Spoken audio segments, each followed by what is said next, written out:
Hi, I'm Brian from Transylvania, and we are reading through the Bible. Today, we're going to be reading through Luke. If you look at the previous videos, you'll see videos from 1 Corinthians and 2 Corinthians. Now we're going to be approaching a gospel. We're going to be approaching the Gospel of Luke. Luke is one of the few authors of the Bible who was not Jewish. In fact, he's the only author of the Bible that was not Jewish. He wrote the Gospel of Luke, and he wrote the book of Acts.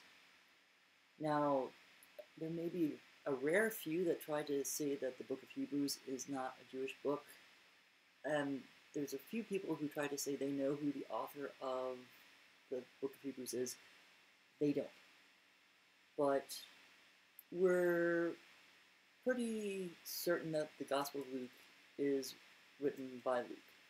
And it has a wonderful introduction from Luke in verses 1 through 4 of chapter 1. It's a gospel, it's a good news, and in a way, it's kind of a bit of early journalism. You'll see what I mean, I think, as I begin this process of, as I read through the introduction, and you'll kind of see how Luke is getting different things from different sources.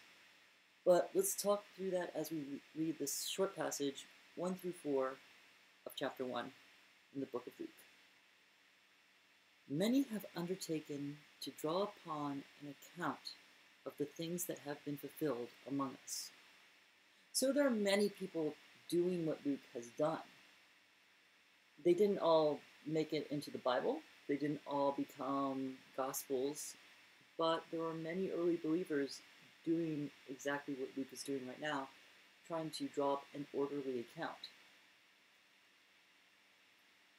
Just as they were handed down to us by those who from the first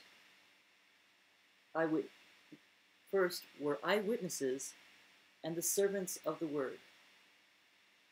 So it was very common to collect as much information as you can about the events surrounding Jesus Christ. You would go to people who were eyewitnesses. You would go to people who knew him. You would talk to the 12 apostles, and you would get information from them. Also, you would talk to Mary, brothers of Jesus. There were apparently enough eyewitnesses to get a strong foundation of the story and stories surrounding Jesus' life in the gospel accounts. Gospel meaning good news. Therefore, since I myself have carefully investigated everything from the beginning, it seemed good also to me to write an orderly account for you, most excellent Theophilus. So there's a lot of these accounts going around, but apparently Luke, being an educated man, a physician, has been taking note of what has been going on for some time. And he puts it together in this gospel, the third gospel that we find in the gospel,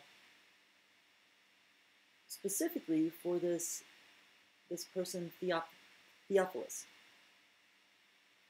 Theophilus, we don't know much about him. I've heard it suggested that maybe Theophilus was the publisher of Luke's gospel. Maybe he's one of the reasons why it got spread around. You figure he had to be part of what was going on because the letters written to the most excellent Theophilus. I don't know what makes Theophilus excellent, but apparently he is. He's somebody who Luke really respects. And he's someone who felt needed this orderly account that he was writing out. Now, this orderly account got circulated to many different Christians. And you'll find similarities in Luke with two other Gospels, with Matthew and Mark. People have found so many similarities between Mark and Matthew that some people suggested that there was a hypothetical document that they both got the information from.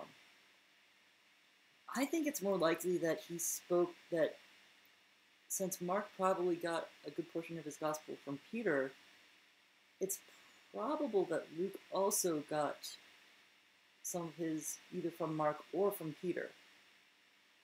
I mean, he's trying to present a journalistic, orderly account here. So the same sources that Mark had, because they were floating around in the same circles, the same Christian circles, it's quite likely that Luke may have had contact with the same contacts that Mark had, or Mark himself. So, and some people get upset when they suggest that there is this hypothetical document, this P document. No, it's not P. It's a Q document. It's a Q document. The P document is something else. That's not a document about urine. It's the P document or the Q document. Neither is about urine.